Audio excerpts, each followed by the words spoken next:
Le prochain candidat manie le mystère avec une aisance déconcertante et pourrait bien vous surprendre. Présente-toi. Salut, moi c'est Renaud, mais pour les intimes, c'est Renette. Et j'ai 29 ans. Je vis actuellement dans une petite commune du nom de Bessan, située juste à côté du Cap d'Agde. Oh oh, le Cap d'Agde. Même les lutins du pôle Nord en parlent à la pause café. Et je comprends à présent pourquoi ils rougissent. Justement, parlons du Cap. Tous les étés, je bosse au quartier naturiste en tant que barman. Oui, je sers des mojitos à des gens tout nus. Et croyez-moi, secouer le shaker au milieu de gens sans pantalon, c'est plus que notre martial. Voilà qui commence fort. Entre cocktails et arts martiaux, on ne sait plus s'il faudra trinquer ou se défendre. Une chose est sûre, tu as l'art de brouiller les pistes. Est-ce que ça a un rapport avec mon secret? Peut-être, peut-être pas. Peut-être je suis votre oncle, mais chut, c'est un secret. Tu sembles avoir un vrai talent pour embrouiller les esprits. Dis-nous en plus sur toi. Mes passions, la déco, l'art, la peinture, mais aussi la danse. On dirait bien que tu as le rythme dans la peau. Avec toi, c'est sûr, les candidats ne risquent pas de s'endormir. Je suis capable d'enchaîner un moonwalk, de plier, un twerk approximatif, et ce, sans même renverser mon verre de rosé. Allez, raconte-nous un petit quelque chose sur toi. Un détail, une anecdote, une surprise. Ce que peu de gens savent, c'est que je suis un collectionneur fou. Oui, fou, mais de quoi? Je ne vous le dirai pas. Disons juste que si ça brille et que ça n'a aucun sens, je le veux. Ma devise, si ça prend la poussière, ça a de la valeur. Ce n'est pas la poussière qui manque dans ce bon vieux chalet des secrets.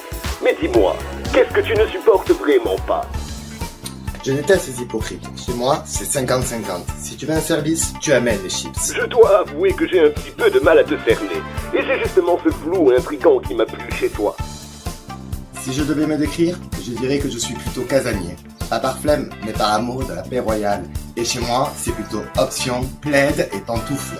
Mais dis-moi, Renaud, ton visage ne m'est pas inconnu. J'aimerais beaucoup que tu m'expliques ce petit mystère. Une petite exclusivité? J'ai déjà participé au playlist Secret Christmas. Oui, j'ai déjà mis les pieds dans une maison des secrets. Alors autant vous dire que je suis l'équivalent d'un GPS dans ce jeu.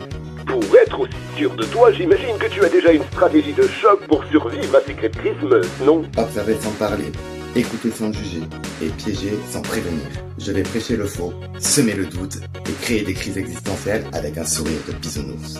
Vous ne verrez rien venir, sauf peut-être ma victoire. Dans ce jeu, je serai un maître. Tu dégages une grande assurance. Quels sont selon toi tes atouts majeurs pour décrocher la victoire?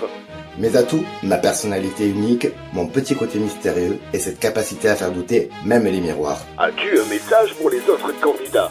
Ou plutôt une petite mise en garde telle que je te connais? Franchement, vous croyez que le Père Noël m'a choisi par hasard? Il m'a vu, il a dit, lui, c'est un cadeau empoisonné. Parfait! Et dis-moi, si je t'avais laissé choisir ton secret, tu aurais inventé quoi? Si j'avais pu choisir mon secret, j'aurais dit je suis Clark Kent, alias Superman. Mais bon, entre mon charisme et ma capacité à enfiler des shorts rouges, allez savoir. Un jour ou l'autre, vous comprendrez tous pourquoi vos secrets ne pouvaient pas être autres que ceux que je vous ai confiés. En attendant, quel serait ton mot de la fin? Chers candidats, croyez-moi, je vais tellement déclencher l'alarme des secrets que vous en aurez mal aux oreilles. Je vais tous vous démasquer un par un, avec le sourire, style et sans doute un petit cocktail à la main. C'est tout pour le moment. Ta candidature est validée, Renaud. Oh, pardon, Renette. Tu sembles être l'antidote officiel à l'ennui. Bonne chance, et crois-moi, tu vas en avoir besoin.